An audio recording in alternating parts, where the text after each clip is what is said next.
You're in the hobby corner. Welcome to Corner Case. You're in the hobby corner. I'm your host, your best friend, your cheek aficionado, Deck, and you are watching Whip, aka What I'm Painting, aka this week's cheeks. The first thing we're gonna go over today is Snowstorm. So this is again a Malifaux model for my Rasputina crew. This is another model that I've repainted. Unfortunately, I kind of did this one like without thinking. I kind of just was like, I just felt like it, so I just did it. So I didn't take photos of like the before, but it was just like almost all black before, because I had this concept before that, you know, because there's this like female character in it. She's like kind of a wizard or a summoner or something, and I felt like she was like summoning this monstrous snowstorm character from like another dimension. So I thought it'd be kind of cool if like Snowstorm was like kind of in shadow, because I kind of like the idea of like coming from shadow instead of coming from like a portal. Regardless, that's like not what you see on screen now. What you see on screen now is something a little bit closer to the box art, which kind of paints Snowstorm in kind of like a bluish skin tone. I didn't really like feel it back then when I bought the model the first time, but I kind of liked it this time, so I thought I would just kind of go for it. So here it is. I over detailed some of the back musculature because I thought it would be fun. You know, it's kind of the part of the model you see most often, and I always thought this model was actually kind of awkward just because of some of the sculpting. You know, like it's kind of like humanoid, like anthropomorphic, kind of monkey-ish with like kind of more of like a predator face, but then like when you just go down the back muscles, just like a little bit too smooth. Like he's got like a baby's bottom in terms of smoothness down there. Like he's got real good skin on the buttocks. Yes, we are in the hobby corner here. We are the fuck boys of miniature painting. Sheesh. Regardless, I'm pretty proud of how this model has turned out. Now, Snowstorm is quite an interesting model in terms of there are actually 3 versions of Snowstorm now. Of all the models, that's like definitely up there in Malifaux in terms of refreshes, 2 refreshes for a non-master model. So I think this 2nd edition version that I've repainted here, I think it's been resculpted for a reason. You know, the first version was like, I'll show on screen what I have, but it is still whip.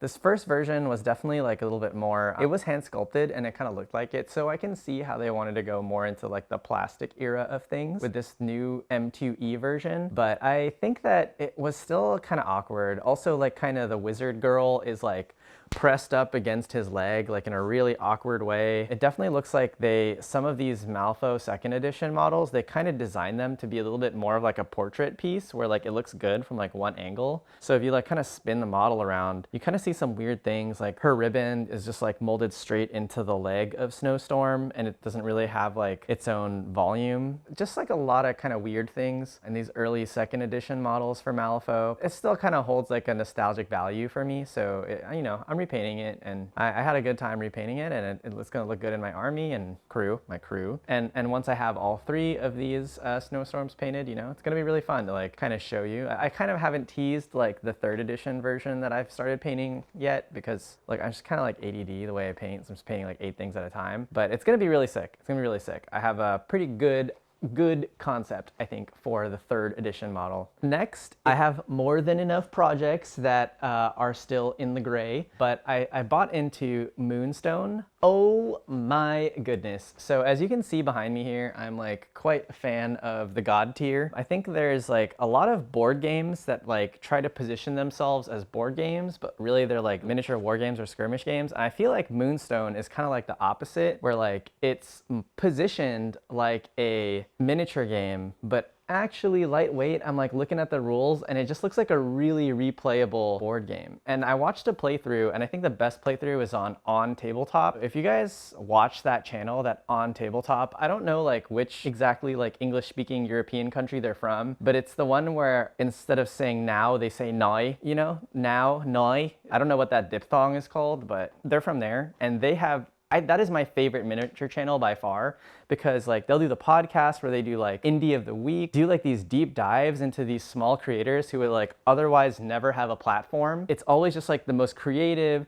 the most cool stuff in the hobby by far, in my opinion. So just wanted to shout that out. That's like kind of what we aspire to be here in the hobby corner. Maybe not nigh, but forever after. Anyway, I haven't assembled these miniatures yet. I've barely even unboxed them, but I bought into the fairy kind of sub keyword, I guess, the fairy keyword. So the way Moonstone works, there's really only 2 factions. There's like the night faction, the day faction, and then within each faction, there's kind of like these keywords. So kind of like Malifaux. Malifaux's got like Arcanist, Guild, you know, your big factions, but then when you pick a master, you're basically picking a keyword and you can hire into it. So that's kind of like this. So the fairies are a part of the night faction, or I guess the moon and the sun. I can't remember exactly what, but the symbol's a moon and a sun. So I definitely could have like got into another faction as well, or I guess another keyword, but I kind of liked, and I don't think there are hiring restrictions like in Malifaux, but you know, there's a lot of cool stuff because there's goblins, gnomes. What do you call the Mr. Tumnus? They got the whole keyword of Mr. Tumnus, and I'm super into the Mr. Tumnus. Not Mr. Tumnus like the character, because he makes me feel really gross, Chronicles of Narnia, but you know, in this game, because it has that kind of Feywild flavor. Woo!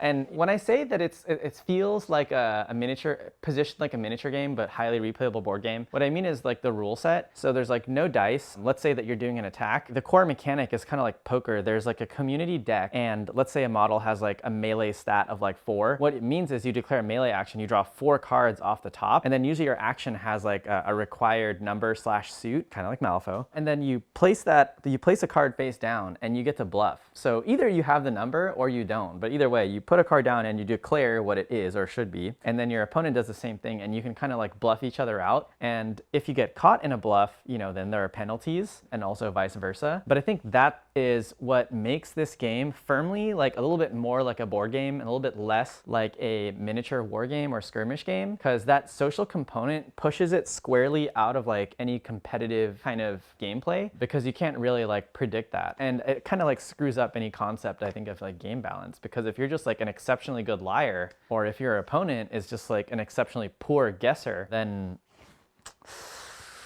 that kind of takes over like a lot of the game. But I haven't played yet. I just watched that 1 or 2 playthroughs, but the flavor plus like what looks like a casual but not swingy rule set, like it doesn't feel like I'm out of control of the game like I would by rolling like a million dice, but at the same time it feels casual. I hesitate to say that this is something like the Settlers of Catan of miniature games. So you know, we'll see. I'm building out kind of like something I can play with my friends with, just like when they come over to my house. So it will be like a board game, kind of a contained experience at my house, and hopefully it's like really fun. I'm really looking forward to it, and either way, like I'm really excited to paint these butterfly wings, you know. And the last thing is I have been printing out like a ton of terrain. So I actually recently checked my Prusa like print time, and I swear I got like more than like 45 days or 50 days or something of straight print time in just like less than 1 year of owning this printer, and almost exclusively all miniature terrain. So my next project that I'm actually going to build a board out of is a graveyard set, and hear me out. I think actually a graveyard setting is almost like the perfect non-sci-fi agnostic setting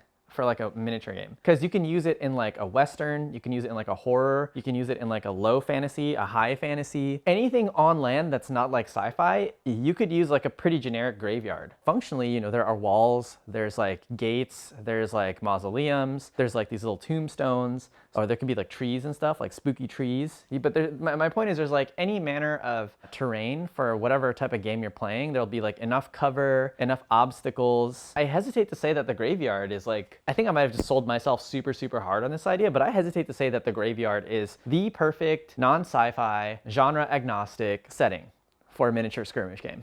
So I printed out like a ton of these little gates and like dividers and stuff. I'll be printing out the tombstones soon, and then I'm gonna do like the foam board with the tile grout, and then just make like a whole ass board. And hopefully that will be like one of my backgrounds soon. I have this idea of like hanging boards kind of like from the wall, how like, you know, when you go to like Home Goods or you buy like an area rug, you're like peeking through area rugs and you got these like swatches, these big ass area rugs you're pulling through. I kind of want that on my wall, where I have just like basically this portfolio of boards, and then you can kind of like pull through. Alternatively, the foam is like not too heavy and the 3D prints are not too heavy. In a worst case, I'm like hanging up on the wall like art, but I kind of like see that soon, and maybe one day I'll have like enough boards to kind of like have an art, and you know, maybe in that future I'll be like 20,000 subs in and I can do like a real studio reveal, you know. But right now we're at like 430 or something, so you know, 500 subs underneath the beanie reveal. for you guys. Well, that just about wraps it up. Hope you guys had fun seeing my projects that are completely unrelated to almost anything I've been doing, and probably you won't hear updates about again for like another couple months unless I am able to focus for more than 3 minutes at a time. Please like and subscribe. Please comment below. We're always super desperate. We love having you. Thanks for swinging by, and see you next time. Venerate the Emperor by subscribing now! Only in death does subscribing end!